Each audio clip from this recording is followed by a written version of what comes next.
Hello, welcome back guys to the another video on chapter not for profit organisation of class 12।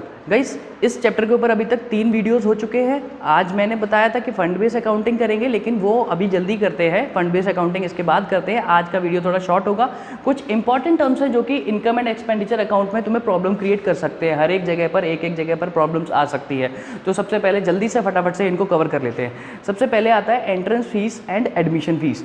ठीक है, entrance fees या admission fees क्या होती है? Suppose कोई भी मेरा नॉट फॉर प्रॉफिट ऑर्गेनाइजेशन है, कोई भी पर्सन आ रहा है, बोल रहा है कि साहब ये लो मेरे को भी एडमिशन दे दो इसमें, तो मेरे को वो फीस दे रहा है। अगर कोई एंटर हो रहा है मेरे ऑर्गेनाइजेशन में, मेंबर बनना चाह रहा है, तो वो मेरे को फीस दे रहा है। ठीक है, वो मेरे लिए एक तरीके की इनकम हो गई। इनकम मतलब इनकम एंड एक्सपेंडिचर अकाउंट में इनकम साइड में उसको शो कराओगे।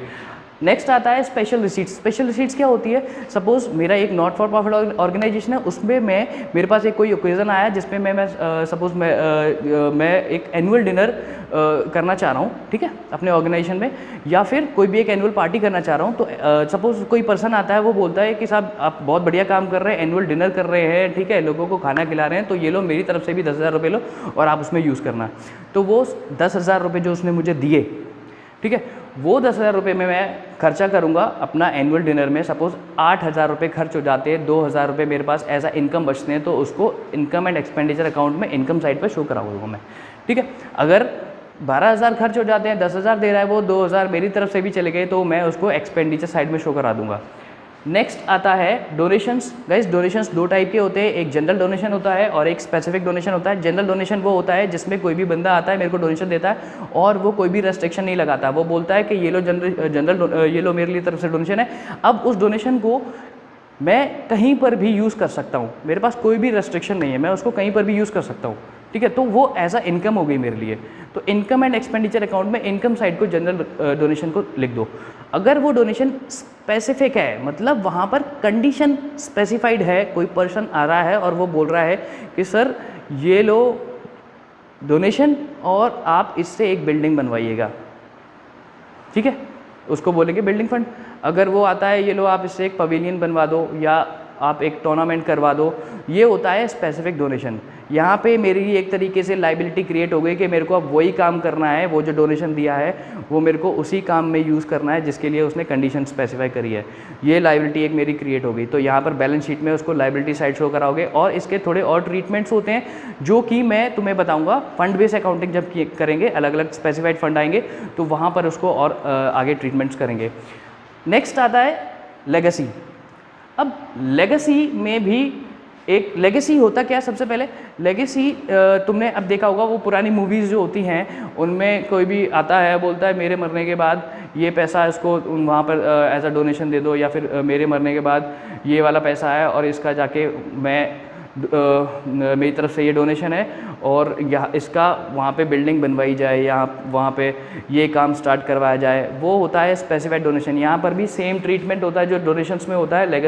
लेगेसी मैंने बता दी, ये एक पर्सन आता, कोई भी डिसीज पर्सन है, उसकी विल में लिखा हुआ होता है, या फिर वो बोलता है कि मेरे मरने के बाद ऐसा ऐसा करना, ठीक है, वो उसने विल बनवा दी। तो वहाँ पर भी सेम जो इसका ट्रीटमेंट होगा वही इनका होगा। जैसे जनरल, अगर जनरल डोनेशन वो उसने दिया है तो वही इनकम एंड एक्सपेंडिचर अकाउंट में इनकम साइड, अगर स्पेसिफाइड डोनेशन है तो वो एक लायबिलिटी क्रिएट हो जाती है बैलेंस शीट में, लायबिलिटी साइड। ठीक है, आगे ट्रीटमेंट्स बताएंगे। फिफ्थ आता है sale of use sports material. Guys देखो, स्पोर्ट्स मटेरियल यहाँ पर पहले यूज़ हो रहा है, उसके बाद सेल हो रहा है। पहले यूज़ हो रहा है तो जितना एक अकाउंटिंग पीरियड में यूज़ हो रहा है उसका अमाउंट तुम्हें क्वेश्चन में दिया जाएगा, उसका अमाउंट लिख दोगे कहाँ पर? Expense side. क्यों? जितना वो कंज्यूम हो गया वो एक साल में, ठीक है, वो लिखोगे आप expenditure side, income and expenditure account में। अब जितना वो कंज्यूम हो गया, वो उसका जो टोटल अमाउंट था स्पोर्ट्स मटेरियल का, ठीक है, जितना भी स्टॉक था, उस स्टॉक में से वो जितना यूज़ हो चुका है, जितना कंज्यूम हो चुका है, उसको करोगे लेस। अब जो बैलेंस बचेगा वो जाके एसेट साइड में लिखोगे बैलेंस शीट के। ठीक है, नेक्स्ट आता है purchase of books and periodicals. अगर तुम्हारे पास purchase of books and periodicals है, वहाँ पर पीरियोडिकल्स सिर्फ पीरियोडिकल्स है। पीरियोडिकल्स मतलब कोई मैगजीन वगैरह होती है जो कि एक लिमिटेड पीरियड के लिए होती है। तुम्हारे पास मैगजीन है एक हफ्ते की, साहब एक हफ्ते बाद पढ़ लिया, उसके बाद फेंक दिया, उसके बाद उसका कोई यूज़ नहीं है।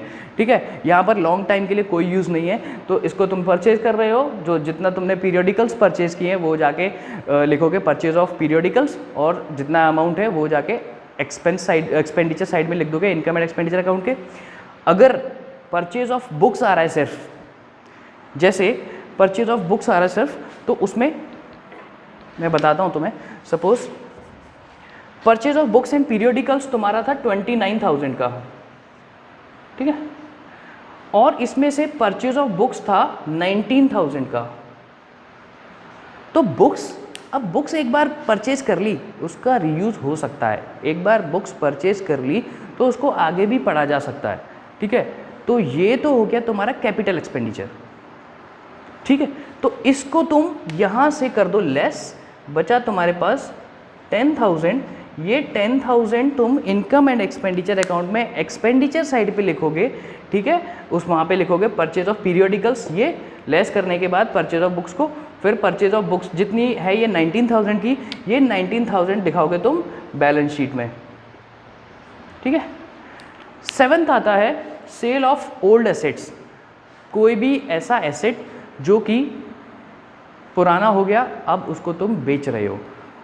जैसे तुम जो बिजनेस एंटरप्राइजेस थे उसमें तुम फाइनल अकाउंट्स में करते थे, एक प्रॉफिट एंड लॉस अकाउंट बनता था, उसके बाद बैलेंस शीट बनता था। तो बैलेंस शीट में भाई अगर हमने ये कोई भी ओल्ड एसेट बेचा है, जितने का बेचा है वो यहाँ पे तुम लिखोगे। सपोज कोई भी ओल्ड एसेट है भाई 2 लाख का, ठीक है, तो यहाँ पे लिखोगे सेल ऑफ एसेट 2 लाख रुपए, ठीक है। अंदर की साइड लिखोगे सेल ऑफ एसेट 2 लाख रुपए। और अब इसमें से तुम क्या करते थे पहले कि जितने, सपोज ये जो एसेट है, इस एसेट में से टोटल, या फिर टोटल एसेट लिख दो इसको, ठीक है, ये एसेट हो गया, ठीक है। अब इस एसेट में से तुमने सपोज 2 लाख के एसेट में से 50,000 का एसेट बेच दिया, ठीक है, यहाँ पे 50,000 का एसेट बेच दिया। तो ये 50,000 को इसमें से लेस करोगे, जितना अमाउंट आएगा वो यहाँ पे लिख दोगे 1,50,000, ठीक है। अगर ये 50,000 का जो तुमने एसेट बेचा है, इसमें जो 50,000 का एसेट तुमने, ये तो कॉस्ट प्राइस हो गई इसकी। 50,000 का एसेट सपोज तुमने 60,000 में बेचा है, तो 10,000 का जो प्रॉफिट है वो इनकम एंड एक्सपेंडिचर अकाउंट में इनकम साइड दिखाओगे। जैसे तुम पहले प्रॉफिट एंड लॉस अकाउंट में दिखाते थे, क्रेडिट साइड पे अगर कोई भी प्रॉफिट होता था एसेट बेचने पे, अगर लॉस होता था तो तुम डेबिट साइड करते थे। सेम उस ऐसे ही करेंगे इनकम एंड एक्सपेंडिचर अकाउंट में, ठीक है। तो अगर यहाँ पे 60,000 का बेचा तुमने, ये 50,000 का जो है, जो 60,000 का बेचा, यहाँ पे 10,000 तुम्हारी इनकम हो गई, तो उसको इनकम साइड में दिखा दो। अगर तुम इसको लॉस में बेच रहे हो तो एक्सपेंडिचर साइड दिखाओगे। दूसरी बात ये, अगर डेप्रीशिएशन है तो वो भी तुम इसको ट्रीट करोगे इसमें, ठीक है। डेप्रीशिएशन कैसे, अगर ये एसेट है 50,000 का, ठीक है, इसको तुमने यूज़ किया, यूज़ करने के बाद जितना डेप्रीशिएशन अमाउंट है, सपोज तुमने 6 महीने यूज़ किया, 6 महीने का डेप्रीशिएशन अमाउंट निकाल दो। उसके बाद इस अमाउंट में से उसको लेस करो, ठीक है। डेप्रीशिएशन, सपोज डेप्रीशिएशन आई साहब 1,000 रुपये की, ठीक है, तो 49,000 तुम्हारे पास अब बचे। अब ये कॉस्ट प्राइस की 49,000 बची। अब इसको बेच रहे हो तुम अगर 60,000 में, तो तुम्हें 11,000 रुपये का प्रॉफिट होगा। तो वो जो 11,000 रुपये का प्रॉफिट जो है वो तुम लिखोगे इनकम। Next honorarium. अब ये ऑनोरेरियम किस चिड़िया का नाम है? देखो, सपोज मेरा एक स्कूल है, ठीक है, जो कि प्रॉफिट के लिए मैंने नहीं खोला, मैं एजुकेशन प्रोवाइड कराता हूँ साहब, ठीक है। तो इस केस में क्या होगा, अगर कोई भी टीचर आता है, ठीक है, वो एज अ गेस्ट आता है, और एज़ यूजुअल वो अगर किसी भी स्कूल में जाता था तो वो अपनी फ़ीस लेता था, लेकिन वो अब मेरे स्कूल में आया है और वो इस बार वो फ़ीस नहीं ले रहा, वो अपनी इच्छा से आया कि साहब मैं आ रहा हूँ और बच्चों को कुछ काउंसिल करूँगा, ठीक है। वो आया और वैसे तो वो फ़ीस लेता था, तो इस बार मुझे फ़ीस नहीं देनी पड़ रही है, लेकिन फिर भी जब वो आएगा तो उसका कुछ चाय पानी का खर्चा मैं दूंगा, चाय पानी का कुछ खर्चा मेरे को उठाना पड़ेगा। तो वो जो भी खर्चा है वो होता है ऑनरेरियम, उसको बोलते हैं ऑनरेरियम, ठीक है। ये होता है एक टाइप का एक्सपेंस जो कि इनकम एंड एक्सपेंडिचर अकाउंट में एक्सपेंडिचर साइड आएगा, ठीक है। अब एक क्विक रिव्यू ले लो इसका। ये entrance fees and admission fees, ये इनकम एंड एक्सपेंडिचर साइड में अगर इनकम एंड एक्सपेंडिचर अकाउंट में अगर लाइफ मेंबरशिप फीस है तो वो जाएगी बैलेंस शीट में। यहाँ पे स्पेशल रिसीट है, अगर प्रॉफिट हो रहा है तो इनकम साइड, ये भी इनकम एंड एक्सपेंडिचर अकाउंट में, ठीक है। अगर इनकम हो रही है यानी कि अगर स्पेशल रिसीट जो उसने मुझे दी उसमें से पैसा बच रहा है यानी कि इनकम हो रही है तो इनकम साइड, अगर पैसा ज़्यादा लग रहा है तो एक्सपेंस साइड। डोनेशंस जनरल है तो इनकम एंड एक्सपेंडिचर अकाउंट में, स्पेसिफिक है तो बैलेंस शीट में, ठीक है। लेगेसी का भी सेम, अगर जनरल डोनेशन है तो इनकम एंड एक्सपेंडिचर अकाउंट में, स्पेसिफिक है तो बैलेंस शीट में। Sale of use sports material, जितना वो यूज़ हुआ है वो लिखोगे। सपोज यहाँ पे तुम्हारे पास स्पोर्ट्स मटेरियल था 15,000 का, ठीक है, 15,000 का स्पोर्ट्स मटेरियल था और उसमें से यूज़ हो गया है 1,000 का, ठीक है। अब 14,000 का बचा, ये तुम बेच रहे हो तो जितना तुम बेच रहे हो 14,000, अब ये 14,000 जो है बैलेंस शीट में एसेट साइड में आएगा, तुमने सेल कर दिया, और जितना वो कंज्यूम हो गया, जितना वो यूज़ हो गया, ये लिखोगे expenditure side, income and expenditure account में, एक्सपेंडिचर साइड जितना वो कंज्यूम हो गया है, ठीक है। नेक्स्ट आता है purchase of books and periodicals. वही मैंने बताया, अगर कोई भी बुक, पीरियोडिकल्स या न्यूज़पेपर भी खरीद रहे हो, ठीक है, तो न्यूज़पेपर या पीरियोडिकल्स है वो तो एक पर्टिकुलर पीरियड के लिए होते हैं, लॉन्ग टाइम के लिए होते नहीं है। तो इनकम एंड एक्सपेंडिचर अकाउंट में जाके एक्सपेंडिचर साइड लिखोगे, परचेज किया है ना, पैसा तो दे दिया ना तुमने, इसलिए। अगर सेल ऑफ ओल्ड न्यूज़पेपर भी एक आता है term, sale of old newspaper में भी वही होगा।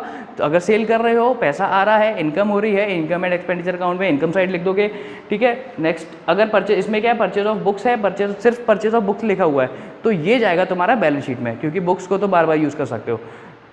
सेल ऑफ ओल्ड एसेट्स, वही सेम ट्रीटमेंट जो अभी तक करते आ रहे थे, प्रॉफिट एंड लॉस अकाउंट, जो बिजनेस एंटरप्राइज के फाइनल अकाउंट थे कौन कौन से, प्रॉफिट एंड लॉस अकाउंट और बैलेंस शीट, सेम उसी तरीके से वहाँ पे प्रॉफिट एंड लॉस अकाउंट की जगह यहाँ पे आ गया है income and expenditure account, same treatment होगा, ठीक है। आगे इसको और डिटेल में कर लेंगे जब फंड बेस्ड अकाउंटिंग का वीडियो बनाते हैं। अब लास्ट आता है ऑनरेरियम। ऑनरेरियम मैंने बताया वही छोटे मोटे खर्चे, अगर कोई एज अ गेस्ट आ रहा है, कोई एज अ चीफ गेस्ट आ रहा है मेरे ऑर्गेनाइजेशन में, वो ठीक है, वो जनरली अपनी फ़ीस लेता था, लेकिन आज वो आ रहा है ऐसे ही, ठीक है, ऐसे ही फ्री आ रहा है, तो उसको फिर भी मेरे को कोई ना कोई बुके देना पड़ेगा, चाय पानी का खर्चा होगा, तो वो जब जितना भी है वो सारा आता है ऑनरेरियम, ठीक है। ये छोटा मोटा एक्सपेंस है, ये जाके एक्सपेंडिचर साइड लिखोगे इनकम एंड एक्सपेंडिचर अकाउंट में, ठीक है। तो गाइज ये तो होगा एक क्विक, जितने भी ये सारे पॉइंट्स जो जो तुम्हें प्रॉब्लम क्रिएट करते थे वो जहाँ पे मैंने क्लियर कर दिया है, इनको क्लैरिफाई करना ज़रूरी था, ठीक है। अब बहुत जल्दी ही मैं बना रहा हूँ फंड बेस्ड अकाउंटिंग के ऊपर वीडियो। फंड बेस्ड अकाउंटिंग के ऊपर वीडियो पूरा देखना पड़ेगा तुम्हें, सबसे ज़्यादा प्रॉब्लम होती है वहाँ पर, इनकम एंड एक्सपेंडिचर अकाउंट की सारी प्रॉब्लम्स खत्म, आई होप, ठीक है। आज के लिए बस इतना ही, थैंक यू सो मच।